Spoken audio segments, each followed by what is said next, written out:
started making travel videos was a really messy process, and in this video I'm going to tell you all of the advice that I wish someone would have told me when I was just getting started.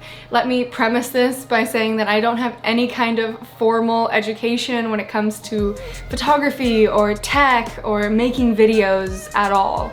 I've always been pretty creative, but I think I fell into this space pretty organically. The first time I really started picking up my camera was to document and capture all of the crazy adventures I was going on to share with my friends and family on social media. And eventually I started being able to do some freelance photography, but at that point still had absolutely no idea what I was doing. I started reaching out to different hotels and tour companies while I was traveling to create content for them in exchange for free accommodation or tours. It was a really slow process with a really steep learning curve that eventually led me towards finally publishing videos that I was creating on YouTube. One of my all-time favorite videos is by Daniel Sachs, and it's called The Gap by Ira Glass, and I watch this video on repeat all the time whenever I feel discouraged, and I want to share a portion of it here with you because it has a lot to do with what I want to share about creating. But your taste, the thing that got you into the game, your taste is still killer, and your taste is good enough that you can tell that what you're making is kind of a disappointment to you. You know what I mean? A lot of people never get past that phase. A lot of people at that point, they quit. I will link the full video down in the description below, but it truly captures the greatest struggle with doing creative work, which is why my #1 tip is to just start wherever you are. If I would have taken this advice 5 years ago, I can't even imagine how different my life would be. I am a perfectionist, and for years I let my own ego hold me back from being bad at something in the beginning. And you just can't have the expectation that when you're gonna start creating something new that you're gonna turn the camera on and immediately become the best in the world. It's gonna take years, and it's gonna be embarrassing and awkward, but eventually after you do a large volume of work, you'll start to grow those skills through repetition. So whatever you do, just start. My second tip is to film everything, regardless of how mundane or monotonous it might feel. Of course, it's also very important to learn the technical side of how your camera works and how to get the perfect shot, etc., but it is definitely not essential in the beginning. Even shaky iPhone videos I have from when I was first starting out are now worth their weight in gold to me, and I use them constantly in videos to this day. Even if you're awkward on camera and your equipment isn't very high quality, just start recording. And most importantly, film yourself. For years, I hid behind my camera, and I regret it more than anything. I have thousands of landscape photos from when I was 18 years old, backpacking for the first time, but I don't have a single video of my friends and I talking about what we were learning and experiencing, and I wish I could go back and do it all over again differently.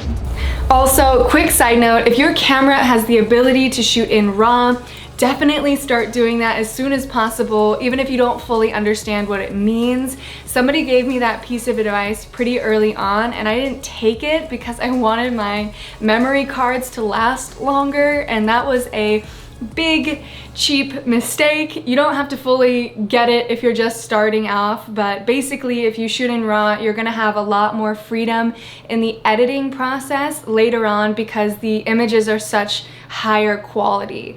Also, whatever you do, never delete any of your files because you never know what you're gonna wanna reference later on. All right, now let's move on. Tip #3 is that the best kind of camera is the one that you have.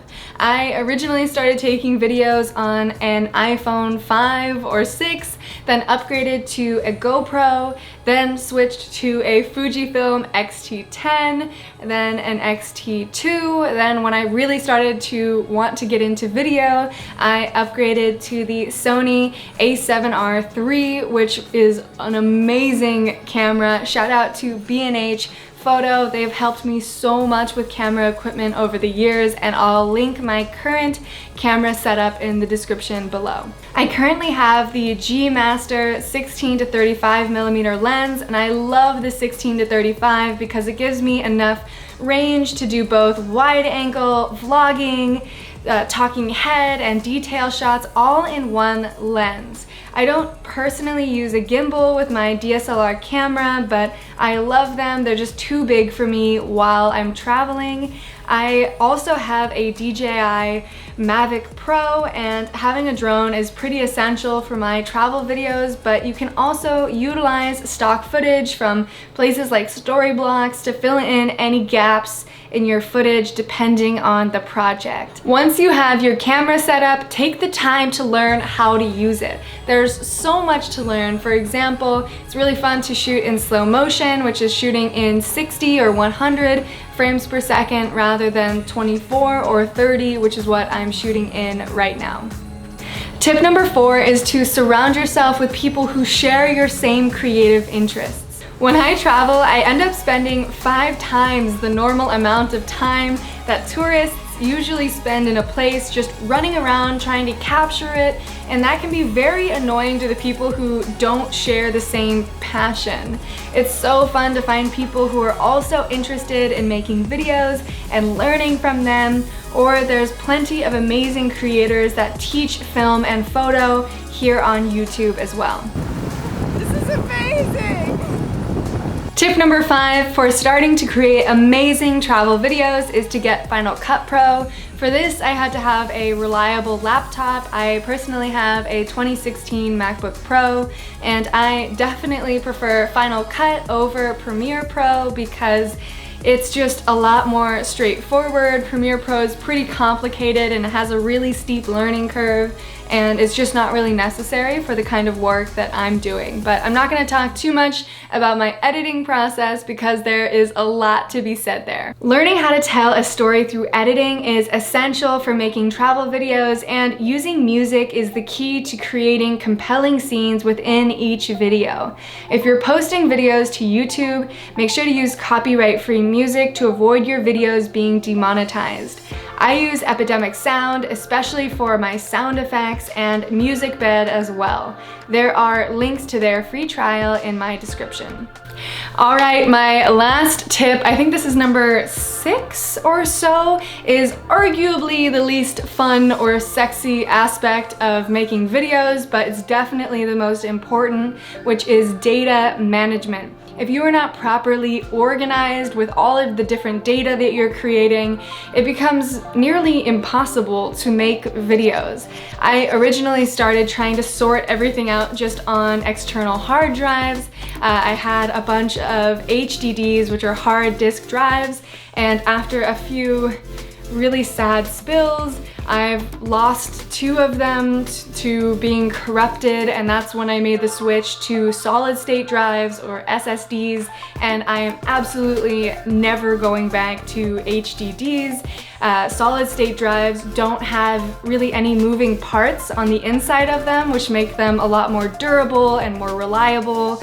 Nowadays, I travel with 2 SSDs that are both 1 terabyte, and I will frequently double back them up just in case something bad were to happen to one of them. Back at home, for years I've used a desktop 8 terabyte G drive, but the issue was that I was never able to access all of my files while traveling, which is why I reached out to our friends at Synology and WD, and they were able to gift me my dream data management setup, which is going to be a complete game changer.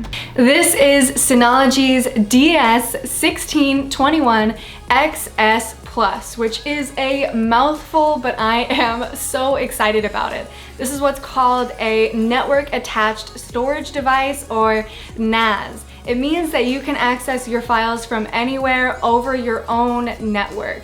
This was surprisingly simple to set up, this disk station, and that's saying a lot coming from someone who is easily intimidated by advanced technology. It operates by plugging into your internet modem, then works as a computer where you can open it up, move files, upload and download files, sync to your own private cloud, etc. Synology's NAS system works seamlessly with the WD Red Pro drives, and these ones have 14 terabytes of storage each, and there's 6 bays here.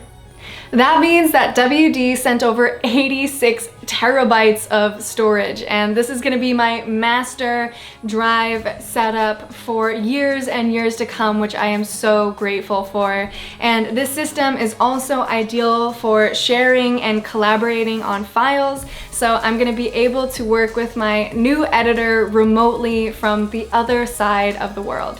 If you have been looking for a long-term storage solution, I highly recommend checking out these products. Thank you so much again to Synology and WD for providing this amazing data management system for me. I will link everything about the specific products and more details about them in the description below. Thank you guys so much for watching this video. I hope you enjoyed it. This is definitely a different style of content for me. It's my first time sharing more about my perspective as a travel creator, so let me know if you want to see more videos like this in the future. Please don't forget to subscribe, and I will catch you next week.